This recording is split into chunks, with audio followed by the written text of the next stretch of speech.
इस घटना के बारे में सोचकर भी सिहरन पैदा होती है कि एक आदमी 3 मासूमों की गर्दन रेत सकता है। सबसे पहले मैं आपको बताना चाहूंगा कि आज जो ये खबर मैं आपके सामने लेकर आया हूं, एक पत्रकार होने के नाते नहीं, इस देश का नागरिक होने के नाते नहीं, बल्कि एक पिता होने के नाते सामने लाया हूं। सोचकर भी सिहरन पैदा होती है कि अपने 2 बच्चों के बगैर यह संगीता कैसे जिएगी। खबर क्या है मैं आपको बताता हूं दोस्तों। उत्तर प्रदेश के बदायूं में साजिद नाम का एक नाई 3 बच्चों पर हमला बोलता है। उन 3 बच्चों के नाम क्या है मैं आपको बताना चाहता हूं दोस्तों। आयुष, युवराज और आहन। आयुष की उम्र 12 साल, आहन उर्फ हनी की उम्र 8 साल और तीसरा युवराज।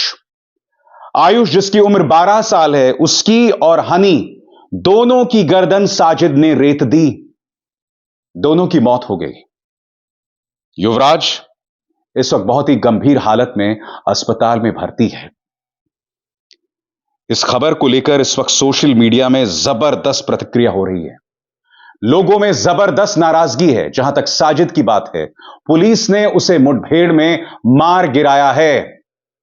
जाहिर सी बात है, ऐसे दरिंदे को लेकर जिस पर यह आरोप है दरिंदगी का, उसके साथ किसी की सहानुभूति नहीं है। मगर आज जैसे मैंने कहा ना, मैं ये खबर लेकर आया हूं एक पिता होने के नाते। एनडीटीवी ने इंटरव्यू किया है संगीता का। संगीता ये लगातार सवाल पूछ रही है कि मेरे बच्चों को क्यों मारा। साजिद तो इस परिवार का जानकार था, उसकी हमसे कोई दुश्मनी भी नहीं थी, तो फिर उसने ऐसा क्यों किया। मैं आपको खबर के कुछ अंश पढ़ना चाहूंगा जिसमें संगीता का बयान भी है। मैं चाहूंगा आप ध्यान से सुने इस मां ने दरअसल कहा क्या है। सबसे पहले वो खबर आपके सामने। मेरे बच्चों को छत पर ले गया था। फिर मां ने एनडीटीवी को बताया साजिद ने क्या क्या किया। पुलिस अधिकारी ने बताया कि साजिद इलाके में नाई का दुकान चलाता था और उसकी दुकान मृतक बच्चों के घर के काफी करीब स्थित है।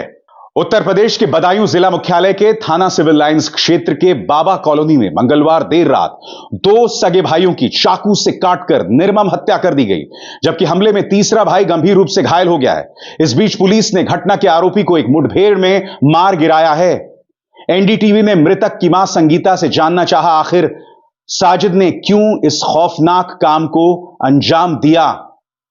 साजिद से परिवार की कोई निजी दुश्मनी तो नहीं थी। ये तमाम सवालात थे। मां क्या कह रही है दोस्तों, मैं चाहूंगा आप सुने। कल शाम को साजिद दुकान बंद करके आया था।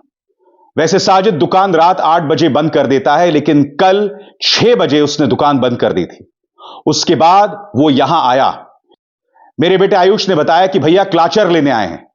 हमने उनको क्लाचर दिया। इसके बाद उनसे बच्चे के बाल कटवाए। बच्चे के बाल काटने के बाद वो बोला भाभी हम जा रहे हैं। हमने कहा जाओ। इसके बाद साजिद बोला भाभी मुझे एक चीज की जरूरत है। मैंने पूछा क्या, तो उसने कहा भाभी मुझे 5,000 रुपए की जरूरत है। मैंने बच्चों के पापा से पूछा तो उन्होंने कहा कि दे दो। इसके बाद मेरे पास जो दुकान के 5,000 रुपए रखे हुए थे वो साजिद को दे दिए।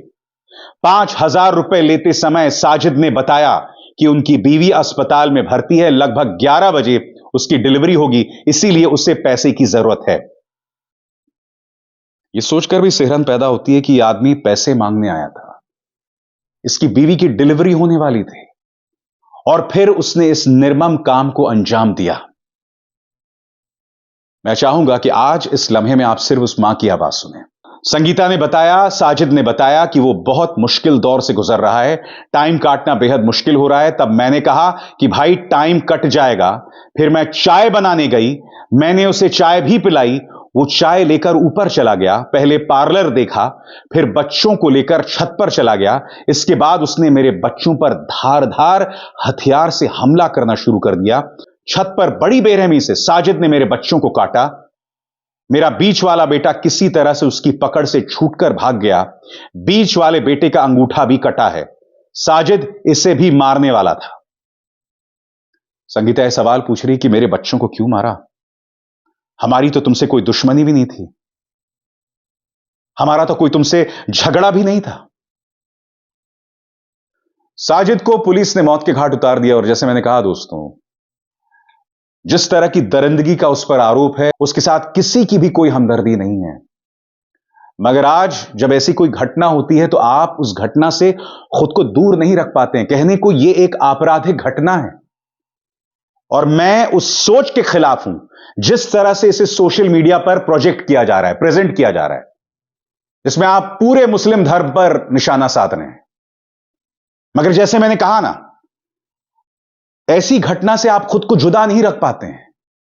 एक पिता होने के नाते, एक मां होने के नाते, एक परिवार का सदस्य होने के नाते आप सोच सकते हैं संगीता और उसके पति की क्या हालत होने वाली है। बच्चे एकदम छोटे हैं, 12 और 8 साल के बच्चे थे।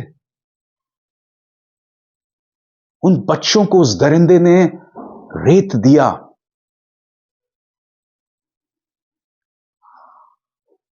किस तरह की दरिंदगी होगी कि आदमी के अंदर कि उसने एक नहीं, दो नहीं, बल्कि 3 बच्चों की गर्दन रेत दी।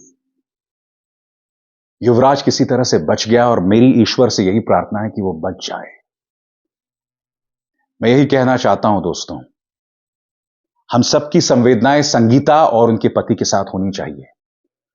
हम सबकी शुभकामनाएं, हमारी दुआएं युवराज के साथ होनी चाहिए। मैं जानता हूं जिस तरह से उस दरिंदे ने नोच दी है इनकी जिंदगी, वो कभी कभी पूरी नहीं हो सकती है। मगर मैं अपने दिल से ईश्वर से यही प्रार्थना करूंगा कि मां और पिता दोनों को शक्ति मिले, युवराज बच जाए और फिर वो यादें, क्योंकि उसने अपनी आंखों के सामने अपने भाइयों को मरते देखा है। मैं ये भी उम्मीद करता हूं कि हम इस मामले की तह तक पहुंचेंगे कि आखिर ऐसा क्यों हुआ, ये दरिंदगी उस दरिंदे ने क्यों की, ये सब भी सामने आना चाहिए। मैं आपसे भी उम्मीद करता हूं कि हम सबकी संवेदनाएं मां बाप के साथ होनी चाहिए और इस पर घटिया राजनीति ना करें। हम इस पर हम आपस में बांटने वाली बातें ना करें। मैं ये उम्मीद करता हूं। अविसार शर्मा को दीजिए इजाजत। नमस्कार। स्वतंत्र और आजाद पत्रकारिता का समर्थन कीजिए, सच में मेरा साथी बनिए। बहुत आसान है दोस्तों, इस ज्वाइन बटन को दबाइए और आपके सामने आएंगे ये 3 विकल्प, इनमें से एक चुनिए और सच के इस सफर में मेरा साथी बनिए।